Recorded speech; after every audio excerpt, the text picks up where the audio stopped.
नमस्कार दोस्तों, मेरा नाम रेखा दुबे है और मैं आप लोगों को एक सत्य घटना पे आधारित कहानी बताने जा रही हूँ आज। एक व्यापारी था, वो बहुत ही धनी था, बहुत ही मेहनती था।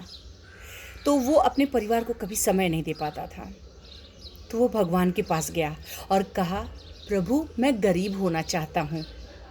भगवान बोले, हैं सभी धन के लिए परेशान होते हैं, तुम पहले व्यक्ति हो जो गरीब होना चाहते हो।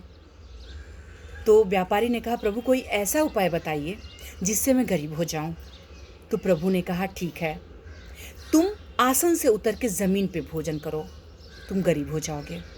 तो पहले वो टेबल पे आसन पे बैठ के भोजन करता था, वहाँ से वो ज़मीन पे बैठ के भोजन करने लगा।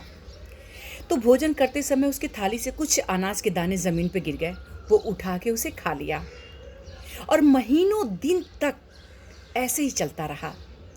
फिर भी वो गरीब नहीं हुआ। तो भगवान के पास गया, कहा, प्रभु मैं गरीब नहीं हुआ, क्या करूं, कोई दूसरा उपाय बताइए।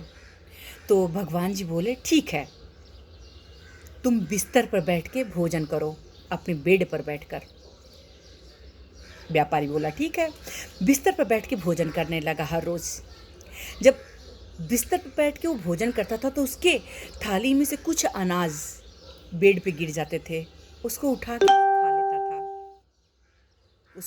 वो खा लेता था। फिर भी वो गरीब नहीं हुआ।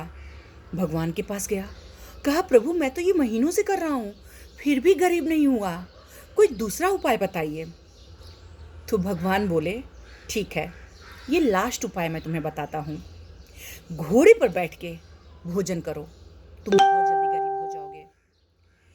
बंदा व्यापारी जो था वो घोड़े पे बैठ के भोजन करने लगा और घोड़े पे बैठ के भोजन करते टाइम उसके हाथों से, उसके थाली से जो भी 2 दाने चावल के 2-4 दाने नीचे ज़मीन पे गिरते थे, घोड़े पर से उतर के वह व्यापारी उठा के खा लेता था और फिर जाके घोड़े पर बैठ के पूरा भोजन कंप्लीट करता था। इस तरह से फिर भी वो गरीब नहीं हुआ, महीनों बीत गए।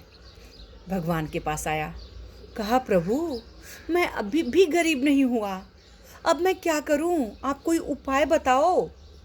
प्रभु बोले, अरे मूर्ख, तू कभी गरीब नहीं हो सकता, क्योंकि तू अन्नपूर्णा का सम्मान करता है और जो अन्नपूर्णा का सम्मान करता है वो ज़िंदगी में कभी गरीब नहीं हो सकता है। तो दोस्तों, अगर ये वीडियो अच्छी लगे तो प्लीज़ इसको शेयर करिएगा, लाइक करिएगा, कमेंट करिएगा, support me please. Thank you.